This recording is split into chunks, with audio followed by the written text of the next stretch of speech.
I remember the fluorescent lights first, how they hummed above us in that narrow metal box, casting everything in a pale, institutional glow that made my wedding ring catch the light like a small beacon. I had positioned myself in the corner, as I always did, back pressed against the cool steel wall, briefcase held loosely in my left hand. It was a Tuesday evening in late October, and the building felt hollow around us, most of the offices already dark and empty. He was leaning against the far rail when I stepped inside. Adrian. I knew his name by then, though we had never spoken beyond the polite nods that strangers exchange in elevators. He carried himself with a kind of tired elegance that I found impossible to ignore, the way his shoulders curved slightly forward, as if he were perpetually listening to something the rest of US couldn't hear. The faint scent of his cologne mixed with the bitter remnant of late-night coffee, creating an intimacy in the small space that made my chest tighten. We rode in the kind of silence that feels almost ceremonial. I watched the numbers climb on the digital display, 17, 18, 19, each floor a small delay in returning to the life that waited for me at home. Dinner would be getting cold. Vanessa would ask about my day with that particular tone she used when she was trying to bridge the distance that had grown between us.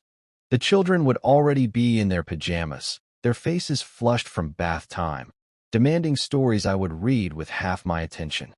Between the 22nd and 23rd floors, something changed. The elevator shuddered slightly, then stopped. Not the mechanical breakdown kind of stop, but something deliberate. I looked up from my shoes and saw Adrian's hand near the emergency button, the red light now glowing like a small wound in the panel. The silence that followed was different from what had come before. It had weight now, substance, as if the air itself had thickened around us. I could hear the building's bones settling, the distant whisper of ventilation systems, the almost inaudible hum of the elevator's motor waiting patiently for instruction. But mostly I could hear my own breathing, suddenly conscious of how small this space really was, how the distance between us could be crossed in 2 steps. He didn't speak immediately. Instead, he shifted his weight, turning slightly so that his body faced mine more directly. His eyes, which I had never really looked at before, held something I couldn't name. Not aggression, not even desire exactly, but a kind of recognition that made my stomach drop. As if he could see through the careful construction of my days, through the morning routine and the evening commute, and the 1,000 small compromises that had built the walls of my life. I found myself staring at the glowing stop button, that little circle of red light that had become the center of everything. Such a simple thing, really. A piece of plastic and circuitry that had somehow suspended us between floors, between moments, between the version of myself that had stepped into this elevator and whoever I might become if I allowed this silence to continue. My ring felt suddenly heavy on my finger. I could feel its weight in a way I hadn't in years, the way it pressed against my skin when I gripped the briefcase handle too tightly. 23 floors below us, the world continued its familiar rhythm. Cars moved through streets I knew by heart. Lights came on in windows where other people were living the lives they had chosen or accepted. And here, in this suspended moment, I felt the weight of my own life pressing against something new and unnamed, something that made my breath catch in my throat.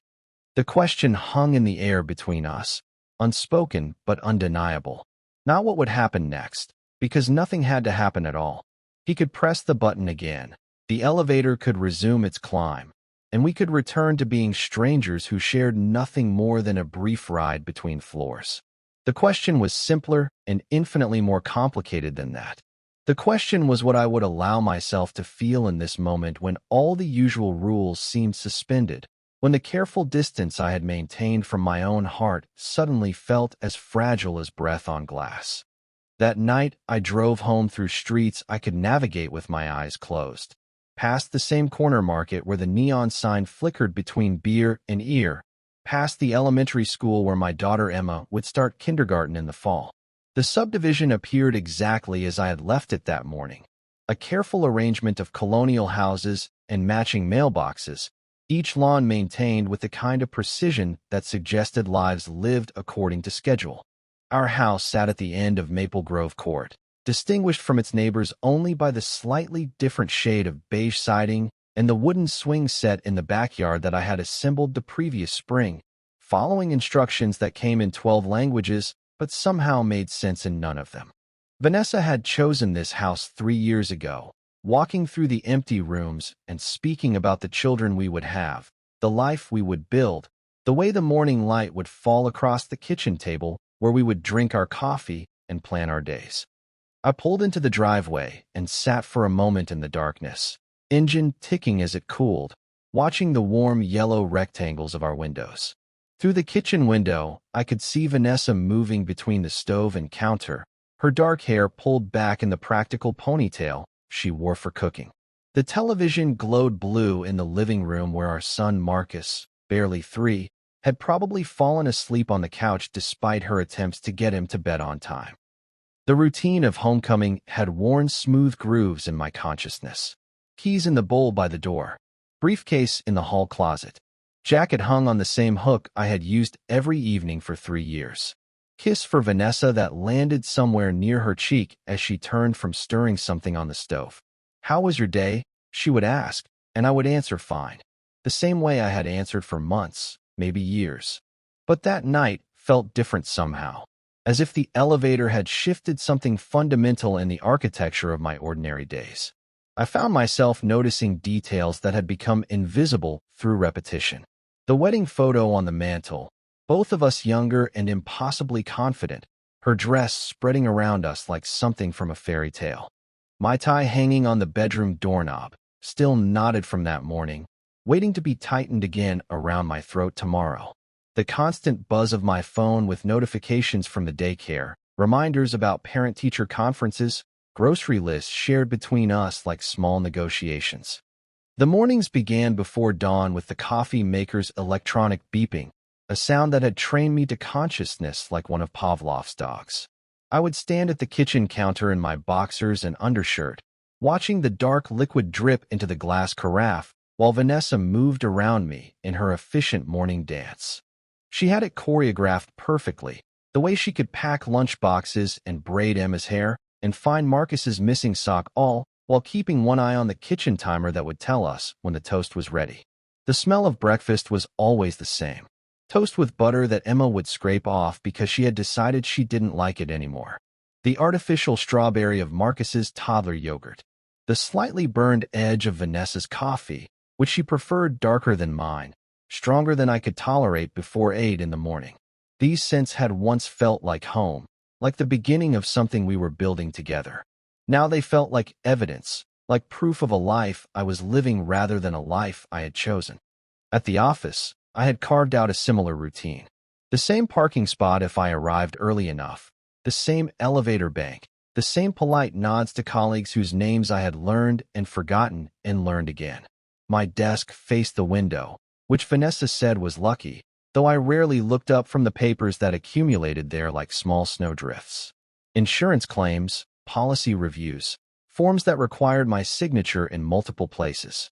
The work was not unpleasant, exactly, but it demanded nothing from me beyond competence and consistency. My colleagues treated me with the casual friendliness reserved for people who are present but not entirely there. "How was your weekend, Julian?" "Fine. Kids keeping you busy?" "Always. You know how it is." And they did know, because most of them had the same life, the same careful balance of mortgage payments and family obligations, and the quiet satisfaction of doing what was expected of them. I had become a master of this kind of existence, moving through my days like a man following a map to destinations he had visited countless times before. The suburban father who coached Little League on Saturdays and attended school board meetings where he nodded thoughtfully at budget discussions. The husband who remembered anniversaries and helped with homework and took his turn driving carpool to soccer practice. But beneath this careful construction, I had begun to feel like a man drowning in shallow water, suffocating on the very air that was supposed to sustain me. The feeling had started small, maybe a year ago, just a vague sense that I was watching my life happen to someone else. It grew stronger in quiet moments, when I would catch my reflection in the bathroom mirror while brushing my teeth and wonder when I had started looking so much like my father, when I had accepted that this measured existence was all I would ever know. The weight of responsibility sat on my shoulders like a coat I could never take off. Vanessa needed me to be steady, reliable, the kind of man who paid bills on time and remembered to put air in the car tires. The children needed me to be present, engaged, the father who could fix broken toys and answer questions about why the sky was blue. Everyone needed me to be the person I had convinced them I was. And most days I managed to be that person well enough that no one questioned whether there was anything else beneath the surface. Until that Tuesday evening in an elevator between the 22nd and 23rd floors, when a stranger with tired eyes and gentle hands had pressed a button and suspended everything I thought I knew about myself in a space no larger than a closet, where the fluorescent lights hummed their mechanical lullaby, and the silence stretched between us like a bridge I was not sure I had the courage to cross. In the weeks that followed, I began to notice patterns that had not existed before, or perhaps had existed but remained invisible until that moment when the elevator stopped between floors and time seemed to pause with it. Adrian and I began crossing paths with the kind of frequency that felt deliberate, though I could not say whether the deliberation was his, mine, or some strange magnetism that neither of us fully controlled. It started with small adjustments to my schedule. Instead of leaving the office at precisely 5:30, I found myself staying until 6, then 6:15, telling myself I needed to finish reviewing claims that could easily wait until morning. I would stand at my desk, shuffling papers with no real purpose, listening for the soft chime of elevator doors opening and closing in the hallway beyond my office. When I finally gathered my briefcase and walked toward the elevator bank, my heart would quicken with an anticipation I refused to name. More often than not, Adrian would be there, sometimes stepping off the elevator as I approached, sometimes waiting by the buttons with that same tired elegance that had first caught my attention. He worked somewhere on the upper floors, I learned, though I never asked directly, and he never volunteered the information. Instead, we developed the careful choreography of people who are becoming familiar without becoming friends, the slight nod of recognition, the polite smile that lasted a beat longer than strangers would allow. He was older than I had first thought, maybe 45 to my 32, with the kind of weathered handsomeness that suggested he had lived through things that left marks. His hair was dark with threads of silver at the temples, and he wore his clothes with the casual precision of someone who had learned to dress well without thinking about it. There was something about him that suggested he had once been married. The way he checked his phone without the urgent anxiety of someone expecting calls from children or spouses, the slight indentation on his ring finger that spoke of jewelry no longer worn. Our conversations began with the safe territory of weather and work, the kind of small talk that fills elevators and coffee lines across the city. But gradually, they began to take on weight and texture. He mentioned a book he was reading, something by Murakami that I had never heard of but wrote down on the back of a receipt later that evening.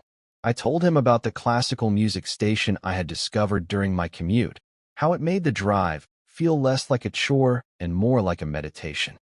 We discovered we shared a mutual disdain for the corporate rituals that shaped our days, the mandatory meetings that accomplished nothing, the team-building exercises that built nothing but resentment, the birthday parties in conference rooms where we stood around eating sheet cake and making conversation with people we saw every day but barely knew. When he talked about these things, his voice took on a dry humor that never quite became cynical, as if he found the whole performance amusing rather than tragic. I learned that he lived alone in an apartment downtown, that he preferred cooking to eating out, that he had been divorced for 3 years and seemed neither bitter about it nor eager to repeat the experience. He had a way of speaking about his life that was completely without self-pity, as if he had simply accepted the shape his days had taken without feeling the need to justify or explain. This candor was disarming in a way that made me uncomfortable, used as I was to the careful editing that governed most adult conversation. The turning point came on a Thursday evening in late November, after a particularly brutal meeting with a client who had insisted that his claim should be processed faster because he knew someone important whose name he could not quite remember. I had stayed late to document the interaction, to write the kind of careful notes that would protect the company if he decided to escalate his complaint. By the time I finished, the office was nearly empty, the cleaning crew already making their rounds with vacuum cleaners that hummed like distant thunder. I pressed the button for the elevator and waited, exhausted in a way that went deeper than the physical tiredness of a long day. When the doors opened, Adrian was inside, leaning against the far wall with a brown paper bag that smelled like Thai food, the kind of takeout that comes in white containers with wire handles. He looked up when I stepped inside, and his smile was different somehow, more personal than our usual polite acknowledgement. "You look like you've had the day I've been having," he said, and there was something in his voice that invited honesty rather than the usual deflection. I told him about the client, about the impossibility of explaining why insurance policies have limitations, about the strange exhaustion that comes from spending 8 hours defending decisions you did not make to people who do not want to understand them. He listened without offering solutions or platitudes, just nodding in the way of someone who had fought similar battles in his own professional life. The elevator reached the ground floor, but neither of us moved toward the opening doors. Instead, he pressed the button for the parking garage, then looked at me with a question in his eyes that I answered by not objecting. We rode down 2 more floors in a silence that felt different from our earlier conversations, more weighted with possibility. In the dim fluorescent light of the parking garage, he turned to face me fully. The paper bag crinkled softly in his hand as he shifted his weight, and I could smell the basil and chili paste from whatever he had ordered for dinner. For a moment, we simply looked at each other, and I felt something shift in my chest, a recognition that we had crossed some invisible line that could not be uncrossed. He moved closer, not dramatically, but with the same quiet intention he had shown that first evening when he stopped the elevator. Close enough that I could see the fine lines around his eyes, close enough that the scent of his cologne mixed with the takeout created an intimacy that made my breath catch. He did not touch me, did not even speak, but the silence between us became something alive, something that demanded acknowledgement. I stood there in that concrete cave beneath the building, surrounded by the shapes of cars and the distant hum of ventilation systems, and felt the careful architecture of my life shifting on its foundations. This was the invitation I had been both dreading and craving, the moment when the quiet conspiracy of our overlapping schedules revealed its true purpose. Not just the possibility of touch or conversation or even friendship, but the possibility of stepping into a version of myself I had never allowed to exist, a man who might choose desire over duty, truth over safety, the terrifying freedom of authenticity over the comfortable prison of expectation. The moment stretched between us like a bridge I was not sure I had the courage to cross, but could no longer pretend I could not see. The bridge, once acknowledged, became impossible to ignore. In the days that followed our encounter in the parking garage, I found myself moving through my routine with a new kind of awareness, as if I had been sleepwalking for years and had suddenly, violently awakened. The morning coffee tasted different. The drive to work felt charged with possibility. Even the familiar weight of my wedding ring seemed to carry new meaning, a reminder of promises made by a version of myself I was no longer certain I recognized. Adrian and I began to orbit each other with increasing deliberation. What had started as chance encounters evolved into something more intentional, though neither of us spoke of it directly. I would find reasons to walk past his floor during lunch breaks, catching glimpses of him through the glass doors of his office. He would appear in the lobby when I returned from client meetings, always with some plausible reason for being there, a package to mail or a call to make from the payphone that still hung near the security desk like a relic from another era. Our first coffee happened by accident, or what we both agreed to call accident. I had left the building for lunch, seeking fresh air and escape from the fluorescent purgatory of claim forms, when I found him sitting on a bench outside the building. He was eating a sandwich with the methodical attention of someone who had learned to dine alone without loneliness, a newspaper folded beside him showing headlines I had not bothered to read that morning. He looked up when I approached, and his smile contained that same warmth I had begun to crave without fully understanding why. "There's room if you want to escape the office for a few minutes," he said, gesturing to the space beside him on the bench. The invitation was casual enough to accept without feeling like I was crossing any significant boundary, though something in my chest knew better. We sat together in the weak December sunlight, watching the city move around us with the purposeful urgency that defines lunch hour in any downtown district. Office workers hurried past with takeout bags and coffee cups, their faces focused on destinations that would deliver them back to their desks within the allotted time. I envied them, briefly, for the simplicity of their mission, for knowing exactly where they belonged and when they needed to return. Our conversation began with the safe territory of work frustrations and weekend plans, but gradually took on the texture of something more honest. Adrian had a way of asking questions that invited real answers, not the polished responses I had perfected for social situations. When he asked how I was finding the balance between work and family, I found myself telling him about the guilt I felt leaving the office early for school plays, and the different guilt I felt staying late when Emma had specifically asked me to help with her homework. He listened without judgment, occasionally asking follow-up questions that suggested he was actually hearing what I said rather than waiting for his turn to speak. This kind of attention was so rare in my experience that it felt almost dangerous, like being seen by someone who might remember what they observed and draw conclusions I was not ready to face. When he spoke about his own life, he did so with a directness that I found both admirable and terrifying. His marriage had ended, he told me, not because of any dramatic betrayal or incompatibility, but because they had both slowly realized they were living parallel lives that occasionally intersected for practical purposes. We became roommates who shared a mortgage, he said, and there was no bitterness in his voice, only the kind of weary acceptance that comes from recognizing difficult truths. The conversation stretched far beyond the conventional lunch hour, neither of us acknowledging that we should return to our respective responsibilities.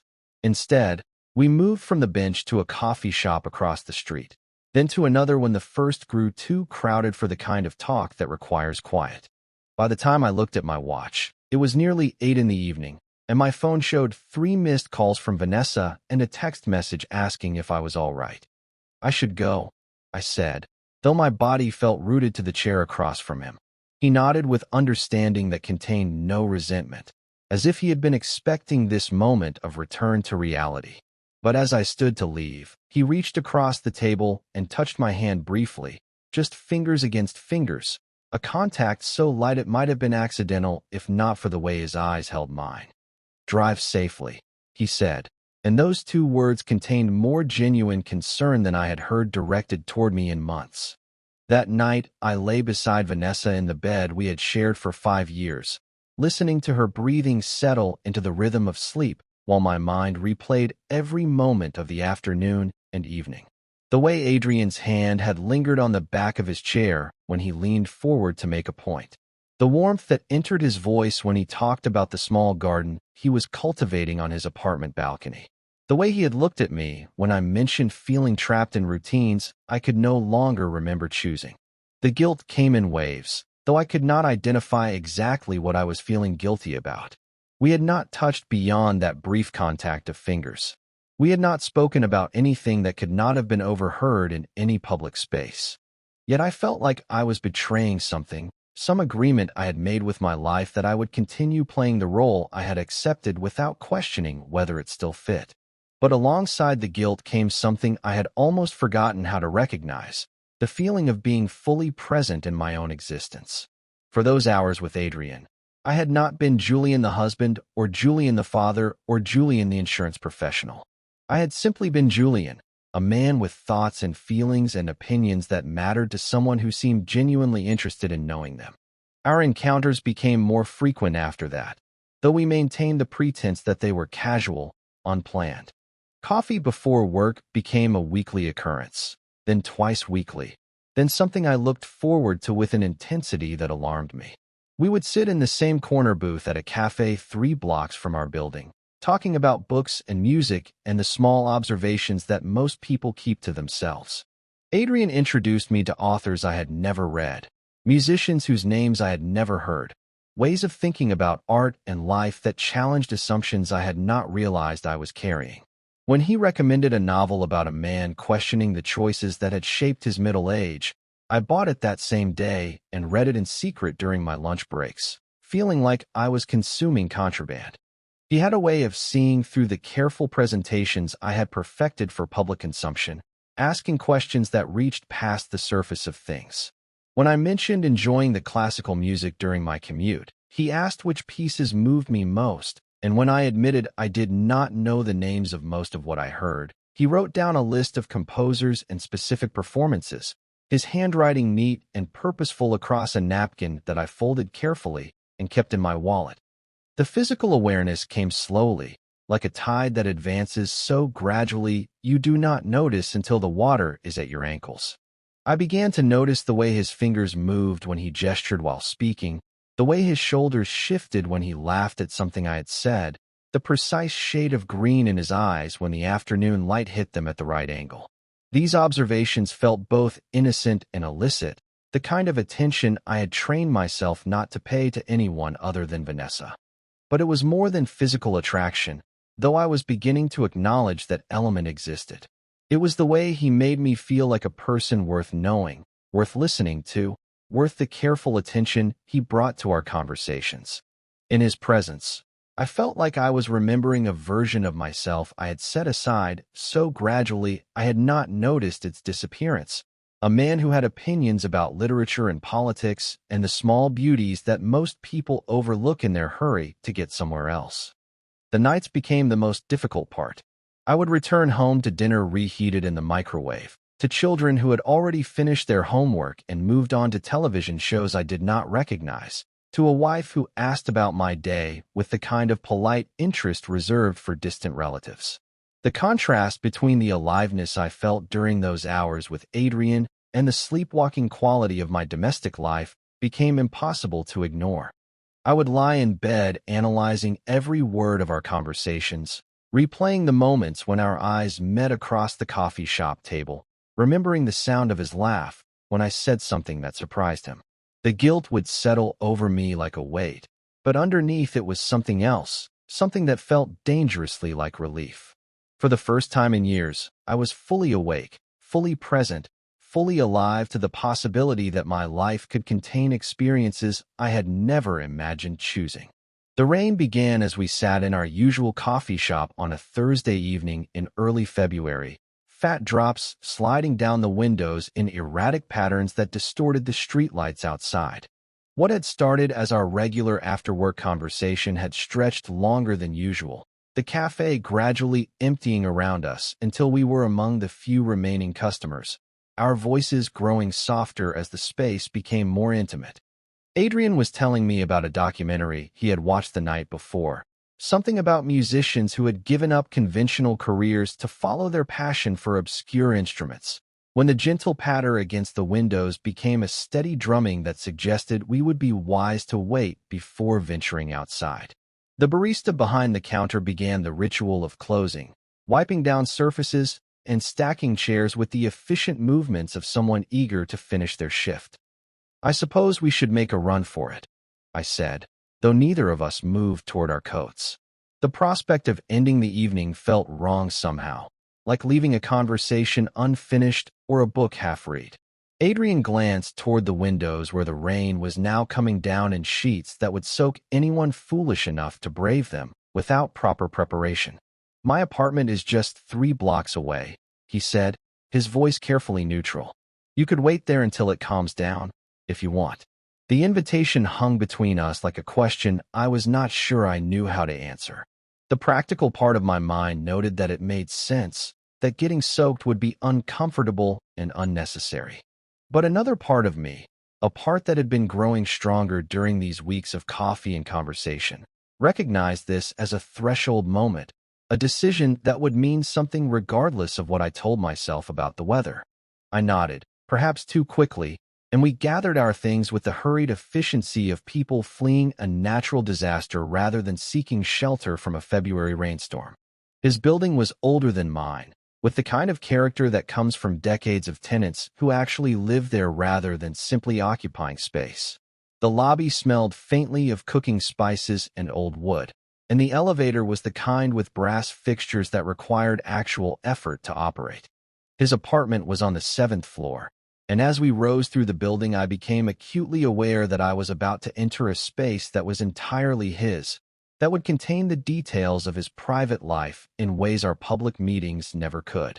The apartment was smaller than I had expected, but filled with the kind of thoughtful details that spoke of someone who lived alone by choice rather than circumstance. Books lined the walls, not arranged for show but clearly read and reread, their spines bearing the gentle where that comes from frequent handling. A small kitchen opened onto the living room, clean counters suggesting someone who cooked regularly, but without the accumulated clutter of family meals. The windows faced west, offering a view of the city that was currently obscured by rain running down the glass in rivers. "Tea," he said, more statement than question, and I watched him move through his evening ritual with the practiced grace of someone who had long ago made peace with solitude. The kettle was filled and set to boil, cups selected from a cabinet that held exactly what was needed without excess. I stood near the windows, pretending to watch the rain while actually observing the reflection of his movements in the glass, the way he measured tea leaves with careful attention, the way he waited for the water to reach the proper temperature rather than settling for almost ready. The sound of rain against the windows created a cocoon around us, isolating this space and this moment from the larger world where I was expected somewhere else, where dinner would be growing cold and phones would be checked for messages that did not come. Here, in this apartment that smelled of books and Earl Grey tea, I felt like I was existing in a pocket of time that belonged entirely to the present moment. He brought the tea to a small table near the windows, 2 cups and a plate of cookies that looked homemade, though I had never imagined him as someone who would bake. We sat across from each other as we had dozens of times in the cafe, but the context transformed everything. This was his space, his choice to invite me in, his gesture of trust that I would not misunderstand or misuse the intimacy of being welcomed into his private world. Our conversation picked up where it had left off at the coffee shop, but the words seemed to carry additional weight now, as if the apartment's walls held them more closely than the public spaces where we usually talked. He told me about the year after his divorce when he had lived in this same apartment, but felt like he was camping in someone else's life, waiting for the real tenant to return and reclaim the space. I found myself talking about the dreams I had abandoned so gradually I had not noticed their disappearance, ambitions that had seemed so important in college but had dissolved under the steady pressure of mortgage payments and parental responsibilities. The tea grew cold as we talked, rain continuing its steady percussion against the windows, and I realized that hours had passed without my awareness. My phone buzzed occasionally in my pocket, but I made no move to check it, unwilling to break the spell that had settled over us. In this suspended time and private space, I felt more like myself than I had in years, as if I had been holding my breath for so long that I had forgotten what it felt like to breathe freely. When he reached across the table to refill my cup, his fingers brushed against mine, the same light contact we had shared before, but somehow different now, more deliberate, lasting a moment longer than accident would require. I did not pull away, and the silence that followed was charged with the kind of electricity that precedes lightning, the moment when the atmosphere holds so much potential energy that something must break. He looked at me with those green eyes that had become so familiar, and I saw in them a question that I suddenly realized had been there from the beginning, waiting for me to become ready to see it, to acknowledge it, to decide how I would respond. The space between us across the small table felt both vast and negligible, a distance that could be crossed with the slightest movement forward or maintained with the smallest act of withdrawal. I moved first, leaning toward him without conscious decision, drawn by something stronger than logic or caution or the careful rules that had governed my life for so many years.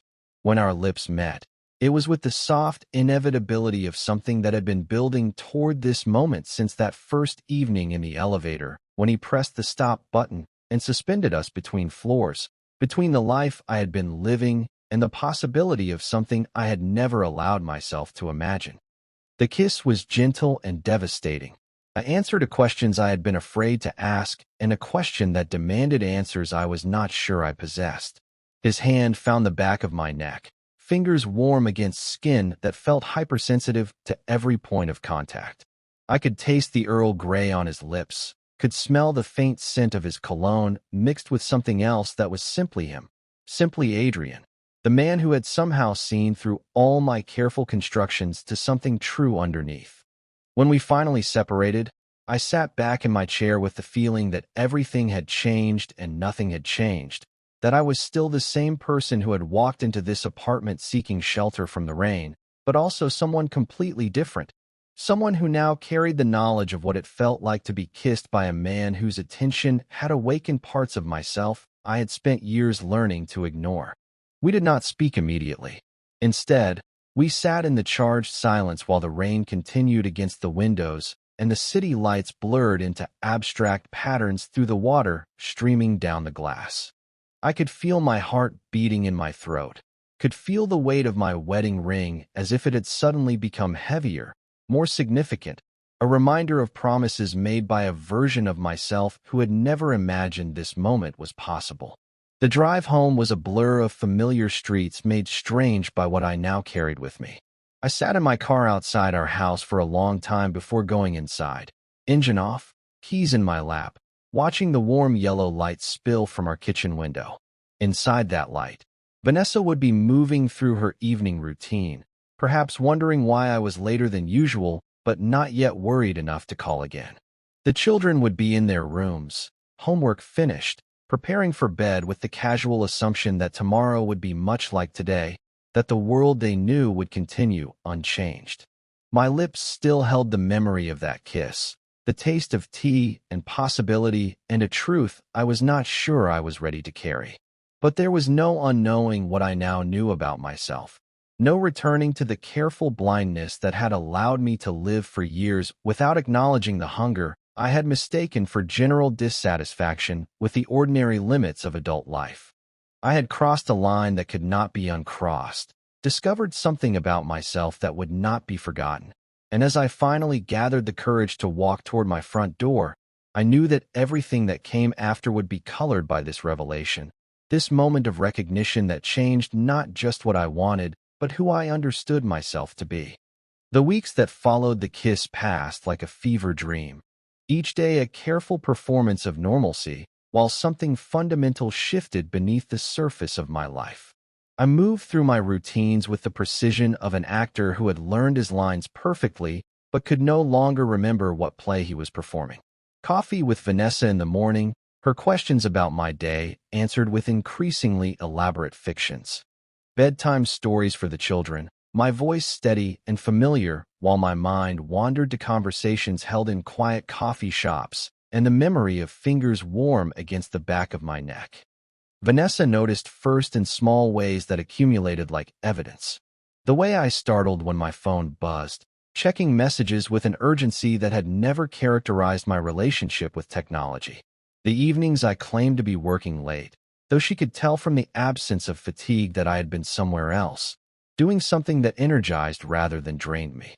The distance that had grown between us physically, the way I would turn away from her kisses or find excuses to avoid the casual intimacies that had once been automatic. I told myself I was protecting her from knowledge that could only cause pain. But the truth was more selfish and more complicated. I was protecting myself from having to choose between the life I had built with careful deliberation and the life that had revealed itself to me with such startling clarity that February evening, when rain provided the excuse I needed to cross a threshold I could never uncross. Adrian and I had not spoken about the kiss directly, though it hung between us like a shared secret that gave new meaning to every subsequent interaction. Our coffee meetings continued, but the conversations carried an undertone of something unresolved, questions neither of us was ready to ask directly. When he looked at me across the familiar table in our corner booth, I could see the same uncertainty I felt, the same recognition that we had opened a door that led somewhere neither of us had fully explored. The confrontation, when it finally came, arrived not with drama but with the quiet devastation of accumulated truth that could no longer be ignored. It was a Wednesday evening in March, unseasonably warm for the season, and I had returned home later than usual from what I had told Vanessa was a client meeting. In reality, Adrian and I had walked through the city center after coffee, talking about nothing important and everything that mattered, the kind of conversation that feels like a luxury when you realize how rarely you speak with someone who actually hears what you are saying. I found Vanessa sitting at the kitchen table with papers spread before her, bills and bank statements, and the accumulated documentation of our shared financial life. She looked up when I entered, and there was something in her expression that made my heart accelerate with the recognition of someone who has been caught in a lie they had not realized they were telling. "How was your meeting?" she asked, and the question contained no real curiosity, only the kind of careful attention that precedes difficult conversations. "Fine," I said, the same answer I had given to variations of this question for weeks. But this time it sounded hollow even to me, like an echo of something that had once been true but no longer carried weight. She nodded and returned her attention to the papers before her, but I could feel her awareness of me like heat radiating from a fire. I moved through the familiar routine of arriving home, hanging my coat, checking on the children who were already asleep, each action feeling performative in a way that made my skin crawl with self-consciousness. When I returned to the kitchen, she was still sitting at the table, but the papers had been set aside and her hands were folded in front of her with the kind of precision that suggested she had been rehearsing this moment in her mind. The silence stretched between us until it became unbearable, filled with all the things neither of us had said over the past months, all the careful omissions and diplomatic evasions that had allowed us to avoid acknowledging what was happening to our marriage. "Julian," she said finally, and my name in her voice carried the weight of 5 years of shared life, of children conceived and raised, and all the small compromises that had seemed like love when we were making them. Her voice was steady, but I could hear the effort it cost her to maintain that steadiness. I sat across from her at the same table where we had eaten thousands of meals, where we had paid bills and planned vacations, and discussed the children's report cards with the assumption that our future stretched ahead of us in an unbroken line of shared obligations and mutual support.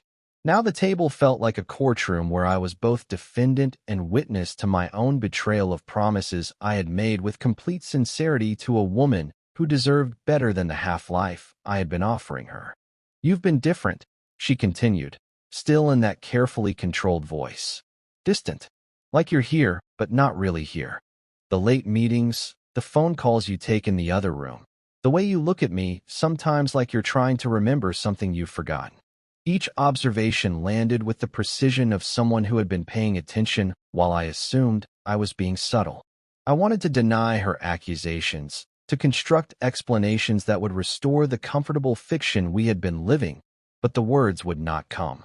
Instead, I sat in silence while the truth hung between us like smoke, impossible to ignore once you noticed it was there. "Is there someone else?" she asked, and the question came out so quietly I almost missed it. But the words hit me with the force of something I had been dreading and expecting in equal measure, the moment when the careful architecture of lies and omissions would collapse under the weight of direct inquiry. I opened my mouth to say no, to offer the reassurance that would allow us to continue pretending that everything was as it had always been. But the denial would not form, caught somewhere in my throat like something too large to swallow. The silence stretched between us, and I watched her face change as she realized that my inability to answer immediately was answer enough. "Oh," she said, and the single syllable contained more pain than I had ever heard compressed into so few letters. She closed her eyes for a moment, and when she opened them again, there were tears that she did not try to hide or wipe away. "I'm sorry," I said, though the words felt inadequate to the magnitude of what was breaking between us. "I never meant for this to happen. I never intended to hurt you." She nodded as if she had expected this response, as if she had already worked through the conversation in her mind and anticipated what I would say. "But intention doesn't change what is," she said. "The children are going to ask questions I don't know how to answer. Our friends will want to know what happened. My parents will assume I did something wrong." The practical consequences of honesty revealed themselves like a landscape emerging from fog. each detail more devastating than the last. The house we had bought together, the routines we had built around shared responsibilities, the future we had planned with such careful attention to our children's needs and our retirement savings, and all the mundane details that had seemed like evidence of a life well lived. But underneath the practical considerations was something more fundamental, more terrifying. To stay would mean continuing to live as someone I was no longer certain I recognized, returning to the sleepwalking existence that had felt like slow suffocation until Adrian's attention had reminded me what it felt like to be fully awake. To leave would mean destroying the life we had built with such care, disappointing everyone who had invested in our marriage's success, becoming the kind of person who abandons responsibility for the uncertain promise of authenticity. "Do you love them?" she asked, and the question forced me to confront the complexity of what I felt for Adrian, feelings that could not be reduced to the simple categories I had always used to organize my emotional life. "I don't know," I said, which was true but insufficient. "I know that when I'm with him, I feel like myself in a way I had forgotten was possible. I know that coming home to this life feels like putting on clothes that no longer fit, like pretending to be someone I used to be, but am not anymore." We sat in silence while the implications of this admission settled between us. Vanessa cried quietly, tears falling onto the table where she had organized the evidence of our shared financial life, and I felt something breaking in my chest that I knew would never heal completely regardless of what decision I made. "The children," she said finally, "they need stability. They need to believe that the adults in their lives know what they're doing." "I know," I said, "and I know that staying here, while feeling the way I feel about everything, about myself, about this life we've built, would be lying to them every day. They would grow up watching me pretend to be someone I'm not, thinking that's what marriage looks like, that's what love is supposed to feel like." The conversation continued through the night, moving between anger and sadness and the terrible practicality of two people who had once loved each other, trying to figure out how to dismantle a life they had built together. By morning, we had reached no definitive conclusions, but something had shifted irrevocably. The careful fiction that had allowed us to avoid confronting our fundamental incompatibility had been destroyed, and we could not return to the comfortable ignorance that had sustained us through the previous months of careful pretending. I knew that whatever happened next, I could no longer live as someone who was slowly dying inside, while maintaining the appearance of contentment. The cost of authenticity was higher than I had imagined, but the cost of continuing to live a lie had become unbearable.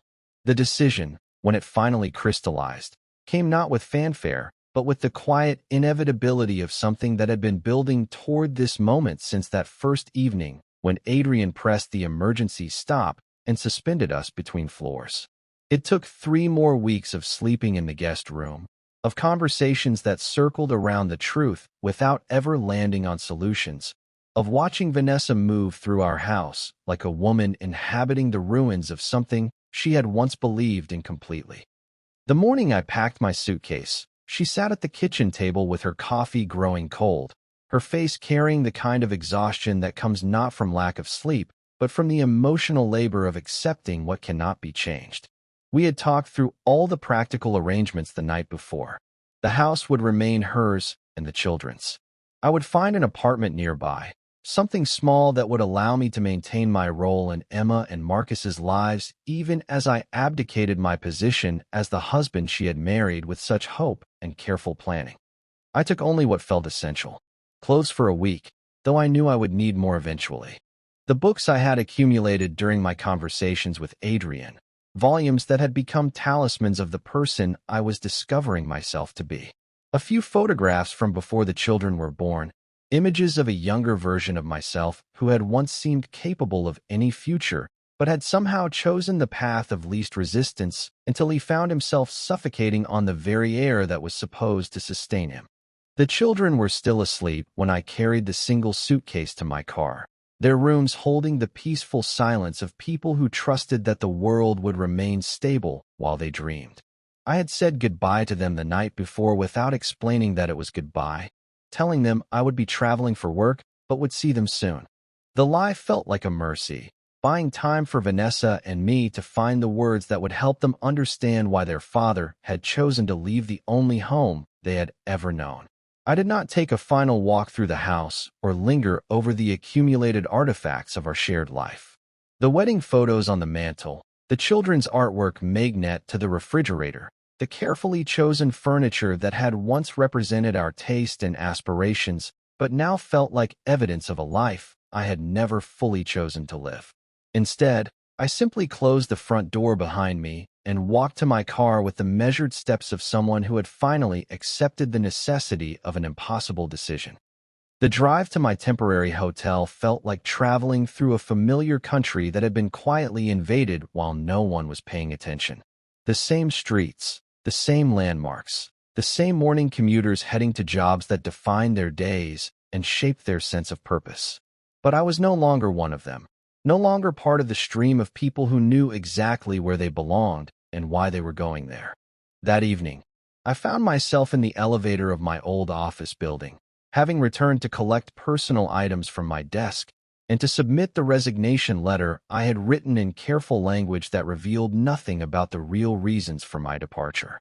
The building was nearly empty, most of the offices dark, and I rode alone in the same metal box where everything had begun. I stared at the emergency stop button, that small red circle that had become the symbol of every choice I had made and avoided making over the past months. The button that Adrian had pressed to suspend us between floors, between the life I had been living and the possibility of something I had never allowed myself to imagine. Now I rode past the same floors where we had shared those charged silences, where I had first felt the weight of my own life pressing against the possibility of authentic desire. But I did not press the button. There was no one to stop the elevator for, no moment to suspend, no pause needed before stepping into whatever came next. Adrian and I had spoken only briefly since my conversation with Vanessa, a careful phone call where I had explained my decision to leave my marriage but had not presumed to know what that might mean for us. He had listened with the same quiet attention he had always brought to our conversations, offering no promises about the future, but expressing something that sounded like relief that I had chosen truth over the comfortable suffocation of a life that no longer fit. When the elevator reached the ground floor, I stepped out into the lobby where security guards nodded at me with the casual recognition reserved for people who belonged there, though I knew I would not be returning after tonight. The revolving doors spun me out onto the sidewalk where the evening air carried the sense of early spring, the promise of seasons changing whether or not we were ready for them. I walked slowly toward my car, in no hurry to reach any particular destination, content for the moment to simply move through the world as someone who was finally, terrifyingly, himself. The weight of uncertainty pressed against my shoulders, the knowledge that I had destroyed a life many people would have envied for the uncertain promise of authenticity that might lead nowhere more substantial than loneliness and regret. But underneath the fear was something I had almost forgotten how to recognize, the feeling of breathing freely, of existing in my own skin without the constant effort of pretending to be someone else. The sensation of walking forward into a future I could not predict but would face as the person I actually was rather than the person I had trained myself to be. Behind me, I heard the soft chime of the elevator doors closing, the sound that had marked the end of so many ordinary evenings when I had returned to a life that had felt safe and predictable and slowly lethal in its demands for conformity. Now that sound felt like punctuation at the end of a sentence I had been writing for years without realizing what story I was telling, the final note in a composition that had been building toward this moment of resolution. The night air touched my face like a benediction as I walked toward my car, toward the hotel room that would shelter me while I figured out how to build a life that felt worth living, toward conversations with my children that would test my ability to explain choices they were too young to understand, toward the uncertain possibility of love that acknowledged rather than denied the full complexity of who I had discovered myself to be. I was 32 years old, and for the first time in years, I was finally completely awake.